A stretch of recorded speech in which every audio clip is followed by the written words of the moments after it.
ਸਤਿ ਸ਼੍ਰੀ ਅਕਾਲ। ਤੁਸੀਂ ਜੁੜੇ ਹੋਏ ਹੋ ਪੰਜਾਬੀ ਰੇਡੀਓ USA ਦੇ ਨਾਲ ਤੇ ਮੈਂ ਹਾਂ ਪ੍ਰਵੀਨ ਸ਼ਰਮਾ ਲੈ ਕੇ ਹਾਜ਼ਰ ਹਾਂ ਪ੍ਰੋਗਰਾਮ ਸਪੈਸ਼ਲ ਰਿਪੋਰਟ। ਅੱਜ ਦੀ ਇਸ ਰਿਪੋਰਟ ਦੇ ਵਿੱਚ ਗੱਲਬਾਤ ਕਰਾਂਗੇ ਨਸ਼ਿਆਂ ਦੇ ਬਾਰੇ। ਪੰਜਾਬ ਦੇ ਵਿੱਚ ਨਸ਼ਿਆਂ ਦਾ ਜਿਹੜਾ ਇਸ ਵੇਲੇ ਜੰਜਾਲ ਜੋ ਅਲਾਮਤ ਨੇ ਪੰਜਾਬ ਨੂੰ ਘੇਰਾ ਹੋਇਆ ਉਹਦੇ ਬਾਰੇ ਗੱਲਬਾਤ ਕਰਾਂਗੇ। ਇਸੇ ਰਿਪੋਰਟ ਦੇ ਵਿੱਚ ਆਪਾਂ ਗੱਲਬਾਤ ਕਰਾਂਗੇ ਪ੍ਰਵਿੰਦਰ ਸਿੰਘ ਝੋਟੇ ਦੇ ਬਾਰੇ ਜਿਹਦੀ ਗ੍ਰਿਫਤਾਰੀ ਹੁੰਦੀ ਹੈ ਪੰਜਾਬ ਪੁਲਿਸ ਦੇ ਧਮਕੀ ਭਰੇ ਲਹਿਜੇ ਅੰਦਾਜ਼ ਤੋਂ ਬਾਅਦ। ਤੇ ਉਸ ਤੋਂ ਬਾਅਦ ਹੁਣ ਪੰਜਾਬ ਪੁਲਿਸ ਦੇ ਬਾਰੇ ਸੁਣਨ ਦੇ ਵਿੱਚ ਆ ਰਿਹਾ ਕਿ ਜਿਹੜੀ ਗ੍ਰਿਫਤਾਰ ਕਰਨ ਵਾਲੀ ਪੁਲਿਸ ਹੈ ਉਹੀ ਹੁਣ ਤਰਲਿਆਂ 'ਤੇ ਆ ਚੁੱਕੀ ਹੈ ਕਿ ਪ੍ਰਵਿੰਦਰ ਝੋਟਾ ਜ਼ਮਾਨਤ ਕਰਵਾ ਲੇ। ਪਰ ਇਸੇ ਸਮੇਂ ਦੇ ਦੌਰਾਨ ਦੋ ਘਟਨਾਵਾਂ ਨਾਟਕੀ ਢੰਗ ਦੇ ਨਾਲ ਵਾਪਰਦੀਆਂ ਨੇ। ਪਹਿਲਾ ਇਹ ਕਿ ਪ੍ਰਵਿੰਦਰ ਸਿੰਘ ਝੋਟੇ ਦੀ ਜੇਲ੍ਹ ਬਦਲੀ ਕਰ ਦਿੱਤੀ ਜਾਂਦੀ ਹੈ। ਉਹ ਕਰ ਦਿੱਤੀ ਜਾਂਦੀ ਹੈ ਤਕਰੀਬਨ ਮਾਨਸਾ ਤੋਂ ਸ਼ਾਇਦ ਮੁਕਤਸਰ ਦੀ ਕਰ ਦਿੱਤੀ ਜਾਂਦੀ ਹੈ। ਹਾਂ, ਮੁਕਤਸਰ ਉਹਦੀ ਜੇਲ੍ਹ ਤਬਦੀਲ ਹੁੰਦੀ ਹੈ। ਅਤੇ ਲੰਘੇ ਦਿਨੀ ਝੋਟੇ ਦੇ ਉੱਤੇ ਇੱਕ ਹੋਰ ਕੇਸ ਦਰਜ ਕਰਨ ਤੋਂ ਬਾਅਦ ਵੀ ਇਹ ਜਿਹੜਾ ਮਸਲਾ ਵਾ ਉਹ ਭਖ ਗਿਆ ਸੀਗਾ। ਹੁਣ ਗੱਲ ਸਿਰਫ ਪ੍ਰਵਿੰਦਰ ਸਿੰਘ ਝੋਟੇ ਤੱਕ ਨਹੀਂ ਰਹੀ ਹੈ। ਪੰਜਾਬ ਦੇ ਵਿੱਚ ਇਸ ਵਿਰੋਧ ਨੂੰ ਲੈ ਕੇ, ਇਸ ਗ੍ਰਿਫਤਾਰੀ ਦੇ ਵਿਰੋਧ ਦੇ ਵਿੱਚ ਬਹੁਤ ਵੱਡੇ ਪੱਧਰ 'ਤੇ ਲਾਮਬੰਦੀ ਹੋਈ ਹੈ ਅਤੇ ਪੰਜਾਬ ਦੀਆਂ ਸਮਾਜਿਕ ਜਥੇਬੰਦੀਆਂ, ਇੱਥੋਂ ਤੱਕ ਕਿ ਪੰਜਾਬ ਦੇ ਵਿੱਚ ਵਿਰੋਧੀ ਧਿਰਾਂ ਦੇ ਆਗੂ ਜਾਂ ਹੋਰ ਲੋਕ ਜਿਹੜੇ ਕਿ ਸਮਾਜਿਕ ਤੌਰ 'ਤੇ ਸਰਗਰਮ ਨੇ, ਉਹਨਾਂ ਨੇ ਵੀ ਇਸ ਧਰਨੇ ਦੇ ਵਿੱਚ, ਇਸ ਮੋਰਚੇ ਦੇ ਵਿੱਚ ਆ ਕੇ ਆਪਣੀ ਹਿੱਸੇਦਾਰੀ ਪਾਈ, ਆਪਣੀ ਸ਼ਮੂਲੀਅਤ ਦਰਜ ਕਰਵਾਈ ਹੈ। ਤਾਂ ਪੰਜਾਬ ਸਰਕਾਰ ਨੂੰ ਹੀ ਨਸ਼ੇ ਦੇ ਮਾਮਲੇ ਦੇ ਵਿੱਚ ਕੁਝ ਸਵਾਲ ਕਰਾਂਗੇ ਅਤੇ ਪੰਜਾਬ ਪੁਲਿਸ ਦੇ 3 ਸੀਨੀਅਰ ਅਧਿਕਾਰੀਆਂ ਦੇ ਬਾਰੇ ਵੀ ਇਸ ਰਿਪੋਰਟ ਦੇ ਵਿੱਚ ਗੱਲਬਾਤ ਕਰਾਂਗੇ, ਜਿਨ੍ਹਾਂ ਨੇ ਲੰਘੇ ਦਿਨੀ ਜਿਹੜੇ ਰਾਜਵਿੰਦਰ ਸਿੰਘ ਰਾਣਾ ਨੇ ਉਹਨਾਂ ਦੇ ਨਾਲ ਗੱਲਬਾਤ ਕੀਤੀ ਸੀ ਅਤੇ ਉਹਨਾਂ ਨੂੰ ਕਿਹਾ ਸੀਗਾ ਕਿ ਪਰਮਿੰਦਰ ਝੋਟੇ ਨੂੰ ਕਹੋ ਕਿ ਤੁਸੀਂ ਜ਼ਮਾਨਤ ਲੈ ਲਵੇ। ਕਿ ਪਰਮਿੰਦਰ ਝੋਟੇ ਦਾ ਮਸਲਾ ਹੁਣ ਪੰਜਾਬ ਪੁਲਿਸ ਅਤੇ ਪੰਜਾਬ ਸਰਕਾਰ ਦੇ ਲਈ ਗਲੇ ਦੀ ਹੱਡੀ ਬਣ ਗਿਆ ਵਾ, ਇਹਦੇ ਬਾਬਤ ਵੀ ਆਪਾਂ ਗੱਲਬਾਤ ਕਰਾਂਗੇ। ਅਤੇ ਇਸੇ ਦਰਮਿਆਨ ਇੱਕ ਹੋਰ ਜਿਹੜੀ ਜਾਣਕਾਰੀ ਆ ਉਹ ਐਡ ਕਰਨ ਵਾਲੀ ਹੈ, ਉਹ ਹੈ ਕਿ ਲੋਕ ਸਭਾ ਦੇ ਵਿੱਚ ਸਮਾਜਿਕ ਨਿਆਂ ਅਤੇ ਸਸ਼ਕਤੀਕਰਨ ਬਾਰੇ ਇੱਕ ਸਥਾਈ ਕਮੇਟੀ ਹੈ ਭਾਰਤ ਸਰਕਾਰ ਦੀ। ਉਹਨੇ ਜਿਹੜੀ ਨਸ਼ਿਆਂ ਦੇ ਬਾਬਤ ਰਿਪੋਰਟ ਪੇਸ਼ ਕੀਤੀ ਲੋਕ ਸਭਾ ਦੇ ਵਿੱਚ, ਉਹ ਵੀ ਗੌਰ ਕਰਨ ਵਾਲੀ ਹੈ ਔਰ ਉਹਦੇ ਅੰਕੜੇ ਜਿਹੜੇ ਨੇ ਉਹ ਚੁਕਾ ਦੇਣਗੇ ਤੁਹਾਨੂੰ ਕਿ ਪੰਜਾਬ ਦੇ ਵਿੱਚ ਇਹ ਕੁਛ ਸਭ ਕੁਝ ਚੱਲ ਰਿਹਾ। ਸਾਡੇ ਖਿੱਤੇ ਦੇ ਲੋਕਾਂ ਦੇ ਲਈ ਮਾਯੂਸ ਕਰਨ ਵਾਲੀ ਗੱਲ ਇਹ ਹੈ ਕਿ ਪੰਜਾਬ, ਹਰਿਆਣਾ ਅਤੇ ਚੰਡੀਗੜ੍ਹ ਇਹ ਦੇਸ਼ ਦੇ ਉਹਨਾਂ ਹਿੱਸਿਆਂ ਦੇ ਵਿੱਚ ਸ਼ੁਮਾਰ ਨੇ ਜਿਨ੍ਹਾਂ ਹਿੱਸਿਆਂ ਦੇ ਵਿੱਚ ਨਸ਼ਾ ਸਭ ਤੋਂ ਵੱਧ ਵਰਤਿਆ ਜਾਂਦਾ ਹੈ। ਅਤੇ ਇਸ ਕਮੇਟੀ ਦੀ ਰਿਪੋਰਟ ਦੇ ਮੁਤਾਬਕ ਪੰਜਾਬ ਦੇ ਵਿੱਚ 66 ਲੱਖ ਤੋਂ ਜ਼ਿਆਦਾ ਲੋਕ ਇਸ ਵੇਲੇ ਨਸ਼ੇ ਦੇ ਆਦੀ ਨੇ, ਜਿਨ੍ਹਾਂ ਦੇ ਵਿੱਚੋਂ 21 ਲੱਖ ਲੋਕ ਓਪੀਆਡ ਨਸ਼ਿਆਂ ਦਾ ਸੇਵਨ ਕਰਦੇ ਆ। ਇਹਦੇ ਵਿੱਚ ਕੀ ਆਉਂਦਾ? ਅਫੀਮ ਤੋਂ ਬਣਦੀ ਮਾਰਫਿਨ, ਹੈਰੋਇਨ ਅਤੇ ਹੋਰ ਨਸ਼ੇ ਸ਼ਾਮਲ ਨੇ ਜਿਨ੍ਹਾਂ ਦਾ ਅਸਰ ਮਾਰਫਿਨ ਜਿਹਾ ਹੁੰਦਾ। ਵਿਧਾਨ ਸਭਾ ਦੇ ਵਿੱਚ ਦੱਸਿਆ ਸੀਗਾ ਪੰਜਾਬ ਦੇ ਸਿਹਤ ਮੰਤਰੀ ਨੇ ਕਿ ਸਾਡੇ ਕੋਲੇ 2.5 ਲੱਖ ਬੰਦਾ, 2,62,000 ਜਿਹੜਾ ਇਸ ਵੇਲੇ ਪੰਜਾਬ ਸਰਕਾਰ ਦੇ ਨਸ਼ਾ ਛੁਡਾਊ ਕੇਂਦਰਾਂ ਤੋਂ ਇਲਾਜ ਕਰਾ ਰਿਹਾ ਅਤੇ 6 ਲੱਖ ਤੋਂ ਵੱਧ ਬੰਦਾ ਇਸ ਵੇਲੇ ਇਹ ਜਿਹਾ ਜਿਹੜਾ ਨਿੱਜੀ ਖੇਤਰ ਦੇ ਨਸ਼ਾ ਛੁਡਾਊ ਕੇਂਦਰਾਂ ਤੋਂ ਆਪਣਾ ਇਲਾਜ ਕਰਾ ਰਿਹਾ। ਇਹ ਉਹ ਤਸਵੀਰ ਹੈ ਜਿਹੜੀ ਬੜੀ ਡਰਾਉਣੀ ਹੈ ਅਤੇ ਸੱਚ ਹੈ। ਤੁਹਾਨੂੰ ਯਾਦ ਹੋਣਾ ਉੜਤਾ ਪੰਜਾਬ ਦੇ ਮਸਲੇ ਨੂੰ ਲੈ ਕੇ ਪੰਜਾਬ 2 ਭਾਗਾਂ ਦੇ ਵਿੱਚ ਵੰਡਿਆ ਗਿਆ ਸੀ। ਇੱਕ ਲੋਕ ਉਹ ਸੀ ਜਿਹੜੇ ਕਹਿੰਦੇ ਸੀਗੇ ਕਿ ਪੰਜਾਬ ਦੀ ਤਸਵੀਰ ਨੂੰ ਗਲਤ ਪੇਸ਼ ਕੀਤਾ ਜਾ ਰਿਹਾ, ਪਰ ਇੱਕ ਲੋਕ ਉਹ ਕਹਿੰਦੇ ਸੀਗੇ ਕਿ ਜਿਹੜੇ ਕਹਿੰਦੇ ਸੀ ਤਸਵੀਰ ਨੂੰ ਤਾਂ ਗਲਤ ਪੇਸ਼ ਕੀਤਾ ਹੀ ਜਾ ਰਿਹਾ, ਪੰਜਾਬ ਦੀ ਜੋ ਤਸਵੀਰ ਹੈ ਦੇਸ਼ ਭਰ ਦੇ ਵਿੱਚ, ਪਰ ਇਹਦੀ ਆੜ ਹੇਠ ਪੰਜਾਬ ਦੇ ਵਿੱਚ ਇੱਕ ਬਿਮਾਰੀ ਪੰਜਾਬੀਆਂ ਨੂੰ ਘੋਣ ਵਾਂਗ ਖਾ ਰਹੀ ਹੈ। ਅਤੇ ਉਸ ਬਿਮਾਰੀ ਕਰਕੇ ਅੱਜ ਆਪਾਂ ਖਬਰਾਂ ਕਿਹੋ ਜਿਹੀਆਂ ਦੇਖਦੇ ਹਾਂ ਕਿ ਨਾਬਾਲਗ ਬੱਚੇ ਦੀ ਨਸ਼ਿਆਂ ਦੀ ਓਵਰਡੋਜ਼ ਕਰਕੇ ਮੌਤ ਹੋ ਗਈ, ਇੱਕੋ ਮਾਂ ਦੇ 3 ਪੁੱਤ ਚਲੇ ਗਏ। ਔਰ ਸਭ ਤੋਂ ਵੱਡੀ ਗੱਲ ਕਿ ਇਸ ਮਾਮਲੇ ਦੇ ਵਿੱਚ ਜਿਹੜੀ ਗੌਰ ਕਰਨ ਵਾਲੀ ਹੈ ਉਹ ਇਹ ਹੈ ਕਿ ਪ੍ਰਵਿੰਦਰ ਸਿੰਘ ਝੋਟਾ ਦੇ ਮਾਮਲੇ ਦੇ ਵਿੱਚ ਉਸ ਦੇ ਪਰਿਵਾਰ ਅਤੇ ਉਸ ਦੇ ਛੋਟੇ ਜਿਹੇ ਬੱਚੇ ਨੂੰ ਇਹ ਧਮਕੀਆਂ ਦਿੱਤੀਆਂ ਗਈਆਂ ਕਿ ਤੇਰੇ 'ਤੇ ਤੇਜ਼ਾਬ ਪਾ ਦਿੱਤਾ ਜਾਊਗਾ। ਉਹਦੇ 'ਤੇ ਕੇਸ ਦਰਜ ਨਹੀਂ ਹੋਇਆ ਜਿਹੜਾ ਧਮਕੀਆਂ ਦੇ ਰਿਹਾ ਸੀਗਾ ਤੇਜ਼ਾਬ ਪਾਉਣ ਦੀਆਂ। ਕੇਸ ਕਿਹਦੇ 'ਤੇ ਦਰਜ ਹੋ ਰਿਹਾ? ਪ੍ਰਵਿੰਦਰ ਸਿੰਘ ਝੋਟੇ ਦੇ ਉੱਤੇ ਹੀ। ਤੁਹਾਨੂੰ ਯਾਦ ਹੋਣਾ, ਮੈਂ ਤੁਹਾਨੂੰ ਲੈ ਚੱਲਦਾ 14 ਜੁਲਾਈ ਦੀ ਗੱਲ, ਜਦੋਂ SSP ਮਾਨਸਾ ਨਾਨਕ ਸਿੰਘ ਨੇ ਪ੍ਰਵਿੰਦਰ ਸਿੰਘ ਝੋਟੇ ਨੂੰ ਸੱਦਿਆ ਸੀਗਾ ਅਤੇ ਉਹਨਾਂ ਨੇ ਕਿਹਾ ਸੀਗਾ ਕਿ ਆਹ ਨਸ਼ੇ ਛੁਡਵਾਉਣ ਵਾਲਾ ਕੰਮ ਜਿਹੜਾ ਤੁਸੀਂ ਬੰਦ ਕਰ ਦਿਓ। ਅਤੇ ਇੱਥੇ ਮੈਂ ਤੁਹਾਨੂੰ ਹੋਰ ਪਿੱਛੇ ਲੈ ਜਾਣਾ ਇਸੇ ਪੰਜਾਬ ਪੁਲਿਸ ਦੇ ਬਾਰੇ, ਜਦੋਂ ਪੰਜਾਬ ਦੇ ਵਿੱਚ ਕਾਂਗਰਸ ਦੀ ਸਰਕਾਰ ਸੀ ਅਤੇ ਪੰਜਾਬ ਪੁਲਿਸ ਦੇ ਵਿੰਗ ਪਿੰਡਾਂ ਦੇ ਵਿੱਚ ਜਾ ਕੇ ਨਸ਼ਾ ਛੁਡਾਊ ਕੈਂਪ ਲਾਉਂਦੇ ਹੁੰਦੇ ਸੀਗੇ ਅਤੇ ਪਿੰਡਾਂ ਨੂੰ ਕਹਿੰਦੇ ਹੁੰਦੇ ਸੀਗੇ ਕਿ ਤੁਸੀਂ ਇਸ ਲਹਿਰ ਦੇ ਵਿੱਚ ਲੋਕਾਂ ਨੂੰ ਇਸ ਗਲਤਾਨ ਦੇ ਵਿੱਚੋਂ ਕੱਢਣ ਦੇ ਲਈ ਸਾਡੀ ਮਦਦ ਕਰੋ।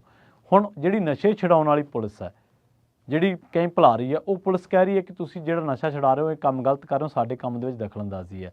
ਹੁਣ ਤੁਹਾਡਾ ਕੰਮ ਹੀ ਨਸ਼ੇ ਛੁਡਾਉਣਾ ਸੀ ਅਤੇ ਉਹੀ ਪ੍ਰਵਿੰਦਰ ਝੋਟਾ ਕਰ ਰਿਹਾ ਅਤੇ ਦਖਲਅੰਦਾਜ਼ੀ ਕੀ ਹੈ? ਅਤੇ ਇਸ ਤੋਂ ਬਾਅਦ ਜਿਹੜੀ ਗੱਲ ਪ੍ਰਵਿੰਦਰ ਝੋਟੇ ਨੇ ਕਹੀ, ਉਸ ਗੱਲ ਕਰਕੇ ਪੁਲਿਸ ਨੇ 15 ਜੁਲਾਈ ਨੂੰ ਪ੍ਰਵਿੰਦਰ ਝੋਟੇ ਨੂੰ ਗ੍ਰਿਫਤਾਰ ਕਰ ਲਿਆ ਸੀ। ਉਹ ਗੱਲ ਕੀ ਸੀ? ਪ੍ਰਵਿੰਦਰ ਸਿੰਘ ਝੋਟੇ ਦਾ ਜਵਾਬ ਸੀਗਾ ਕਿ ਲੱਗਦਾ ਹੁਣ ਤੁਹਾਨੂੰ ਤਨਖਾਹਾਂ ਵਰਤਣੀਆਂ ਪੈ ਰਹੀਆਂ। ਤੁਹਾਡੇ ATM ਕਾਰਡ ਚਲਾਉਣੇ ਪੈ ਰਹੇ ਹੈ, ਕਿਉਂਕਿ ਨਸ਼ਿਆਂ ਦੇ ਕਾਰੋਬਾਰ ਦੇ ਵਿੱਚੋਂ ਜਿਹੜਾ ਉੱਤੋਂ ਪੈਸਾ ਡਿੱਗਦਾ ਸੀ ਉਹ ਬੰਦ ਹੋ ਗਿਆ। ਇਹੀ ਗੱਲ ਫਿਰ ਪੁਲਿਸ ਦੀ ਵਰਦੀ ਦੀ ਜਿਹੜੀ ਆ ਹੱਤਕ ਦੇ ਰੂਪ ਦੇ ਵਿੱਚ ਦੇਖੀ ਗਈ। ਇਹੀ ਗੱਲ ਉਹਨਾਂ ਦੇ ਪੁਲਿਸ ਦੇ ਵੱਲੋਂ ਇਹ ਰੂਪ ਦੇ ਵਿੱਚ ਦੇਖੀ ਗਈ ਕਿ ਸਾਡੀ ਹੱਤਕ ਹੈ, ਸਾਡੀ ਜਿਹੜੀ ਇੱਜ਼ਤ ਹੈ ਉਹਦੇ ਵਿੱਚ ਕੁਤਾਹੀ ਹੈ, ਤੇ ਸਾਨੂੰ ਬਹੁਤ ਟੌਂਟ ਮਾਰ ਕੇ ਗੱਲ ਕਹੀ ਗਈ ਹੈ।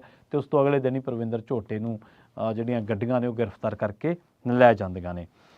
ਹੁਣ ਲੰਘੇ ਦਿਨੀ ਇਹ ਗੱਲ ਸੁਣਨ ਦੇ ਵਿੱਚ ਆਈ ਹੈ ਕਿ ਇਸ ਮਾਮਲੇ ਦੇ ਵਿੱਚ ਰਾਜਵਿੰਦਰ ਸਿੰਘ ਜਿਹੜੇ ਰਾਣੇ ਹੋਣੀ ਨੇ, ਉਹਨਾਂ ਨੇ ਨਸ਼ਾ ਵਿਰੋਧੀ ਕਮੇਟੀ ਦੇ ਬੰਦਿਆਂ ਨੂੰ ਸੱਦ ਕੇ ਜਸਕਰਨ ਸਿੰਘ ਤੇ ਨਰਿੰਦਰ ਭਾਰਗਵ ਤੇ ਨਾਨਕ ਸਿੰਘ ਜਿਹੜੇ ਕਿ SSP ਨੇ, IG ਨੇ, ਤੇ ਇਹਦੇ ਨਾਲ ਜਸਕਰਨ ਸਿੰਘ ਜਿਹੜੇ ਨੇ, ਉਹਨਾਂ ਨੇ ਇਹ ਗੱਲ ਕਹੀ ਕਮੇਟੀ ਵਾਲਿਆਂ ਨੂੰ ਸੱਦ ਕੇ ਕਿ ਤੁਸੀਂ ਬਾਈ ਪ੍ਰਵਿੰਦਰ ਨੂੰ ਕਹੋ ਕਿ ਜ਼ਮਾਨਤ ਕਰਵਾ ਲਵੇ। ਤੇ ਸਭ ਤੋਂ ਵੱਡਾ ਸਵਾਲ ਤਾਂ ਇਹੀ ਪੈਦਾ ਹੁੰਦਾ ਕਿ ਜਿਹੜੀ ਪੁਲਿਸ ਕਦੇ ਪਿੰਡਾਂ ਦੇ ਵਿੱਚ ਕੈਂਪ ਲਾ ਰਹੀ ਸੀ ਨਸ਼ਾ ਛਡਾਉਣ ਦੇ, ਉਹ ਅੱਜ ਉਹਨਾਂ ਲੋਕਾਂ ਨੂੰ ਜੇਲ੍ਹਾਂ ਦੇ ਵਿੱਚ ਕਿਉਂ ਡੱਕ ਰਹੀ ਹੈ ਜਿਹੜੇ ਲੋਕ ਨਸ਼ਾ ਛਡਵਾਉਣ ਦੇ ਰਾਹ ਤੁਰੇ ਹੋਏ ਨੇ, ਨਸ਼ੇ ਨੂੰ ਰੋਕਣ ਦੇ ਰਾਹ ਤੁਰੇ ਹੋਏ ਨੇ। ਮਤਲਬ ਤੁਸੀਂ ਢੌਂ ਕਰ ਰਹੇ ਸੀ ਜਾਂ ਪਹਿਲਾਂ ਕਰ ਰਹੇ ਸੀ ਜਾਂ ਹੁਣ ਤੁਸੀਂ ਕੋਈ ਢੌਂ ਕਰ ਰਹੇ ਹੋ। ਇਸ ਤੋਂ ਵੀ ਅਗਲੀ ਗੱਲ ਕਿ ਜਿਹੜੀ ਹੁਣ ਪੁਲਿਸ ਕਹਿ ਰਹੀ ਹੈ ਕਿ ਪਰਮਿੰਦਰ ਝੋਟੇ ਨੂੰ ਕਹੋ ਕਿ ਜ਼ਮਾਨਤ ਕਰਵਾ ਲੇ, ਤਾਂ ਇਹਦੀ ਹੁਣ ਪਿੱਛੇ ਮਜਬੂਰੀ ਕੀ ਹੈ ਕਿ ਡਰ ਲੱਗਦਾ ਕਿ ਕਿਤੇ ਇਹ ਜੋ ਮਾਨਸਾ ਦੇ ਵਿੱਚ ਹੀ ਰੈਲੀ ਹੋ ਰਹੀ ਹੈ ਜਾਂ ਸੰਘਰਸ਼ ਹੋ ਰਿਹਾ ਕਿਤੇ ਪੰਜਾਬ ਪੱਧਰ 'ਤੇ ਨਾ ਫੈਲ ਜਾਵੇ। ਔਰ ਇਹਦੀ ਇੱਕ ਸਬੂਤ ਦਿੰਦਾ ਲੰਘੇ ਦਿਨੀ ਪੰਜਾਬੀ ਰੇਡੀਓ USA ਦੇ ਇਸੇ ਮੰਚ ਤੋਂ ਆਪਾਂ ਇੱਕ ਰਿਪੋਰਟ ਸ਼ਾਇਰ ਕੀਤੀ ਸੀ ਦੀਪਕ ਸ਼ਰਮਾ ਚਨਾਰਥਲ ਜੀ ਨੇ ਪ੍ਰੋਗਰਾਮ ਖਬਰ ਤੇ ਨਜ਼ਰ ਦੇ ਵਿੱਚ। ਉਹਦੇ ਵਿੱਚ ਚਰਚਾ ਕੀਤੀ ਸੀ ਕਿ ਕਿਵੇਂ ਪੰਜਾਬ ਦੇ ਪਿੰਡਾਂ ਦੇ ਪਿੰਡ ਉੱਠ ਖੜੇ ਨੇ ਨਸ਼ੇ ਦੇ ਵਿਰੁੱਧ। ਸੋ ਮਾਨਸਾ ਦੇ ਸੰਘਰਸ਼ ਨੇ ਲੋਕਾਂ ਨੂੰ ਜਾਗ ਲਾਈ। ਪਰ ਸਭ ਤੋਂ ਵੱਡੀ ਗੱਲ ਜਿਹੜੀ ਆ ਉਹ ਇਹੀ ਹੈ ਕਿ ਇਸ ਮਸਲੇ ਦੇ ਵਿੱਚ ਜਦੋਂ ਕਮੇਟੀ ਨੂੰ ਕਿਹਾ ਗਿਆ ਕਿ ਭਾਈ ਤੁਸੀਂ ਇਸ ਮਸਲੇ ਦੇ ਵਿੱਚ ਉਹਨੂੰ ਕਹੋ ਕਿ ਜ਼ਮਾਨਤ ਲੈ ਲੇ, ਤੇ ਕਮੇਟੀ ਦੇ ਵਿੱਚ ਕੌਣ ਆ? ਨਾਨਕ ਸਿੰਘ ਕੌਣ ਆ? ਉਹਦੇ ਬਾਰੇ ਜਿਹਦੇ ਬਾਰੇ ਕਿਹਾ ਜਾਂਦਾ ਕਿ ਇਸ ਅਫਸਰ ਨੇ ਨਿੱਜੀ ਤੌਰ ਤੇ ਲਿਆ ਜੋ ਪ੍ਰਵਿੰਦਰ ਸਿੰਘ ਝੋਟੇ ਨੇ ਕਿਹਾ, ਤੇ ਉਸ ਤੋਂ ਬਾਅਦ ਝੋਟੇ ਦੀ ਗ੍ਰਿਫਤਾਰੀ ਹੋਈ। ਇਹ ਉਹੀ ਅਫਸਰ ਹੈ ਜਿਹੜਾ ਪਟਿਆਲੇ ਤੋਂ ਦੋ ਫਿਰਕਿਆਂ ਦੇ ਦਰਮਿਆਨ ਜਦੋਂ ਪਾੜ ਪਿਆ ਸੀ ਉਸ ਤੋਂ ਬਾਅਦ ਬਦਲ ਦਿੱਤਾ ਗਿਆ ਸੀ। ਨਰਿੰਦਰ ਭਾਰਗਵ ਕੌਣ ਹੈ? ਇਹ ਉਹ ਪੁਲਿਸ ਮੁਲਾਜ਼ਮ ਹੈ ਜਿਹੜਾ ਉਸ ਕਮੇਟੀ ਦੀ ਜਾਂਚ ਕਮੇਟੀ ਦੇ ਵਿੱਚ ਸੀਗਾ ਜਿਹੜੀ ਕਟਾਰੂ ਚੱਕ ਦੇ ਵੀਡੀਓ ਮਾਮਲੇ ਦੇ ਵਿੱਚ, ਤੇ ਬਾਅਦ ਦੇ ਵਿੱਚ ਉਹਦੇ ਵਿੱਚ ਕੀ ਨਿਕਲਿਆ ਆਪਾਂ ਦੇਖਿਆ ਕਿ ਉਸ ਮਾਮਲੇ ਦੇ ਵਿੱਚ ਜਿਹੜਾ ਵਿਕਟਮ ਸੀਗਾ, ਜਿਹੜਾ ਪੀੜਤ ਸੀਗਾ, ਉਹਨੇ ਆਪਣੀ ਸ਼ਿਕਾਇਤ ਹੀ ਵਾਪਸ ਲੈ ਲਈ ਕਿ ਕੋਈ ਹੋ ਤਾਂ ਨਹੀਂ ਰਿਹਾ, ਕੋਈ ਐਕਸ਼ਨ ਤਾਂ ਹੋ ਨਹੀਂ ਰਿਹਾ, ਮੈਨੂੰ ਖੱਜਲ ਖੁਆਰੀ ਹੋ ਰਹੀ ਹੈ।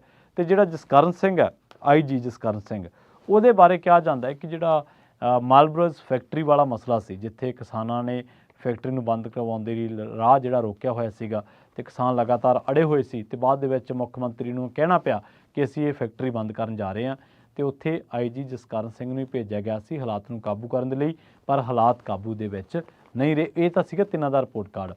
ਇਸ ਬਾਬਤ ਬੜੀ ਤਫਸੀਲ ਦੇ ਨਾਲ ਪੰਜਾਬ ਦੇ ਇੱਕ ਸੀਨੀਅਰ ਜਰਨਲਿਸਟ ਨੇ ਮਨਪ੍ਰੀਤ ਸਿੰਘ, ਉਹਨਾਂ ਨੇ ਆਪਣੀ ਰਿਪੋਰਟ ਦੇ ਵਿੱਚ ਇਹ ਸਾਰੇ ਘਟਨਾਕ੍ਰਮ ਦਾ ਬੜੀ ਤਫਸੀਲ ਦੇ ਨਾਲ ਜ਼ਿਕਰ ਕੀਤਾ।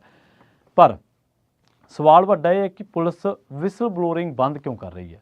ਪੁਲਿਸ ਜਿਹੜੇ ਲੋਕ ਵਿਸਲ ਬਲੋਰਿੰਗ ਕਰਦੇ ਨੇ, ਜਿਹੜੇ ਲੋਕ ਸਮਾਜ ਦੇ ਵਿੱਚ ਹੋ ਰਹੀਆਂ ਕੁਤਾਹੀਆਂ, ਸਮਾਜ ਦੇ ਵਿੱਚ ਹੋ ਰਹੇ ਗੈਰ ਕਾਨੂੰਨੀ ਕੰਮਾਂ ਦੇ ਬਾਰੇ ਉਹਨਾਂ ਨੂੰ ਰੋਕਣ ਦੇ ਬਾਰੇ ਸਰਗਰਮ ਨੇ, ਉਹਨਾਂ ਨੂੰ ਜੇਲ੍ਹਾਂ ਕਿਉਂ ਡੱਕ ਰਹੀ ਹੈ? ਆਪਾਂ ਦੇਖਿਆ ਕਿ ਪੁਲਿਸ ਪਹਿਲਾਂ ਸਹਿਯੋਗ ਮੰਗਦੀ ਸੀ, ਪਰ ਹੁਣ ਜਿਹੜੇ ਲੋਕ ਨਸ਼ਾ ਰੋਕ ਰਹੇ ਨੇ ਉਹਨਾਂ ਨੂੰ ਜੇਲ੍ਹਾਂ ਦੇ ਵਿੱਚ ਡੱਕਿਆ ਜਾ ਰਿਹਾ। ਤੇ ਲੰਘੇ ਦਿਨੀ ਪ੍ਰਵਿੰਦਰ ਸਿੰਘ ਝੋਟੇ ਦੀ ਜੇਲ੍ਹ ਤਬਦੀਲ ਕਰਨ ਤੋਂ ਬਾਅਦ ਇਹ ਮਸਲਾ ਹੋਰ ਵੀ ਸਗੋਂ ਲੋਕਾਂ ਦੇ ਵਿੱਚ ਸੰਘਰਸ਼ ਜਿਹੜਾ ਉਹ ਰੂਪ ਤਿੱਖਾ ਕਰ ਗਿਆ। ਸੋ ਇਸ ਦੇ ਵਿੱਚ ਆਪਾਂ ਜਿਹੜੀ ਪੁਲਿਸੀਆ ਤੰਤਰ ਹੈ ਉਹਦੇ ਵਿੱਚ ਜੋ ਹੋ ਰਿਹਾ ਤੇ ਜੋ ਚੱਲ ਰਿਹਾ ਤੇ ਜੋ ਇਸ ਵੇਲੇ ਪੰਜਾਬ ਦੇ ਵਿੱਚ ਪਰਮਿੰਦਰ ਝੋਟੇ ਦੀ ਗ੍ਰਿਫਤਾਰੀ ਤੋਂ ਬਾਅਦ ਜਿਹੜਾ ਸੰਘਰਸ਼ ਪੰਜਾਬ ਦੇ ਵਿੱਚ ਚੱਲ ਰਿਹਾ, ਉਸ ਤੋਂ ਹੁਣ ਡਰ ਲੱਗਣ ਲੱਗਿਆ ਪੁਲਿਸ ਨੂੰ ਵੀ, ਸਰਕਾਰਾਂ ਨੂੰ ਵੀ, ਕਿ ਕਿਤੇ ਸੰਘਰਸ਼ ਹੋਰ ਵੱਡਾ ਰੂਪ, ਭਿਆਨਕ ਰੂਪ ਨਾ ਲੈ ਜਾਵੇ। ਪਰ ਸਭ ਤੋਂ ਵੱਡੀ ਗੱਲ ਤਾਂ ਇਹੀ ਹੈ ਨਾ ਕਰਨ ਵਾਲੀ ਕਿ ਪੁਲਿਸ ਦਾ ਕੰਮ ਤਾਂ ਨਸ਼ਾ ਰੋਕਣਾ, ਤੇ ਜਿਹੜੇ ਲੋਕ ਰੋਕ ਰਹੇ ਨੇ ਨਸ਼ੇ ਨੂੰ, ਇਹਦਾ ਮਤਲਬ ਇਹ ਹੈ ਕਿ ਪੁਲਿਸ ਦਾ ਸਹਿਯੋਗ ਕਰ ਰਹੇ ਨੇ, ਪਰ ਉਹਨਾਂ ਨੂੰ ਜੇਲ੍ਹ ਹੀ ਡੱਕਿਆ ਜਾ ਰਿਹਾ। ਇਹੀ ਸਰਕਾਰ ਕਦੇ ਕਹਿੰਦੀ ਹੁੰਦੀ ਸੀ ਕਿ 3 ਹਫ਼ਤਿਆਂ ਦੇ ਵਿੱਚ, 3 ਮਹੀਨਿਆਂ ਦੇ ਵਿੱਚ ਅਸੀਂ ਨਸ਼ਾ ਖਤਮ ਕਰ ਦਿਆਂਗੇ, ਪਰ ਹੁਣ ਉਹ 3 ਸਾਲ ਵੀ ਹੋਣ ਵਾਲੇ ਹੋ ਜਾਣਗੇ ਕਿਸੇ ਟਾਈਮ ਨੂੰ, ਪਰ ਹਜੇ ਵੀ ਨਸ਼ੇ ਦੇ ਮਾਮਲੇ ਦੇ ਵਿੱਚ ਉਹ ਕੰਮ ਨਹੀਂ ਹੋ ਰਹੇ ਜਿਹੜੇ ਹੋਣੇ ਚਾਹੀਦੇ ਸੀ। ਪ੍ਰਵਿੰਦਰ ਝੋਟੇ ਤੋਂ ਪਹਿਲਾਂ ਬਲਵਿੰਦਰ ਸੇਖੋਂ ਦੀ ਗ੍ਰਿਫਤਾਰੀ ਹੋਈ ਸੀ, ਪਰ ਉਹ ਠੀਕ ਹੈ, ਉਹਨਾਂ ਦੀ ਜੋ ਲਹਿਜ਼ਾ ਵਰਤਿਆ ਹਾਈ ਕੋਰਟ ਦੇ ਜੱਜਾਂ ਦੇ ਬਾਰੇ ਉਹ ਇਤਰਾਜ਼ਯੋਗ ਹੋ ਸਕਦਾ ਹੈ, ਪਰ ਜੋ ਉਹਨਾਂ ਨੇ ਕਾਰਨ ਚੱਕਿਆ ਸੀ, ਜਿਹੜਾ ਉਹ ਬੁਰਾਈ ਨੂੰ ਲਗਾਤਾਰ ਲੋਕਾਂ ਦੇ ਸਾਹਮਣੇ ਪੇਸ਼ ਕਰਨਾ ਚਾਹੁੰਦੇ ਸੀ, ਉਹ ਬੁਰਾਈ ਤੇ ਗਲਤ ਨਹੀਂ ਸੀ ਨਾ। ਸੋ ਇੱਥੇ ਵੀ ਬੜੀ ਦੁਚਿੱਤੀ ਵਾਲੇ ਸਵਾਲ ਇਹ ਪੈਦਾ ਹੁੰਦੇ ਨੇ ਕਿ ਜਿਹੜੀ ਪੁਲਿਸ ਗ੍ਰਿਫਤਾਰ ਕਰਨ ਆਈ ਸੀ ਅੱਜ ਉਹ ਤਰਲਿਆਂ 'ਤੇ ਕਿਉਂ ਆਈ ਪਈ ਹੈ? ਜਿਹੜੀ ਪੁਲਿਸ ਦਾ ਕੰਮ ਨਸ਼ਾ ਰੋਕਣਾ ਅੱਜ ਉਹ ਨਸ਼ਾ ਰੋਕਣ ਵਾਲਿਆਂ ਨੂੰ ਕਿਉਂ ਰੋਕ ਰਹੀ ਹੈ? ਪੰਜਾਬ ਦੇ ਵਿੱਚ ਜਿਹੜੇ ਲੋਕ ਵਿਸਲ ਬਲੋਰਿੰਗ ਕਰਦੇ ਨੇ ਉਹਨਾਂ ਨੂੰ ਜੇਲ੍ਹਾਂ ਕਿਉਂ ਡੱਕਿਆ ਜਾ ਰਿਹਾ? ਪੰਜਾਬ ਦੇ ਵਿੱਚ ਜਿਹੜੀਆਂ ਸਮਾਜਿਕ ਜਥੇਬੰਦੀਆਂ ਨੇ ਉਹਨਾਂ ਨੂੰ ਚੁਣ ਕੇ ਨਿਸ਼ਾਨਾ ਕਿਉਂ ਬਣਾਇਆ ਜਾ ਰਿਹਾ ਹੈ।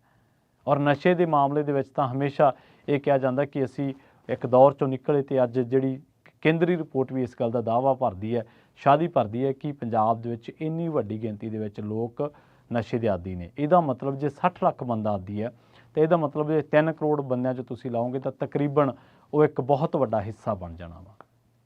ਸੋ ਅੱਜ ਦੀ ਇਸ ਰਿਪੋਰਟ ਦੇ ਵਿੱਚ ਇੰਨਾ ਹੀ। ਜਲਦ ਮਿਲਾਂਗੇ ਇੱਕ ਹੋਰ ਨਵੀਂ ਰਿਪੋਰਟ ਦੇ ਵਿੱਚ। ਬਹੁਤ ਬਹੁਤ ਧੰਨਵਾਦ।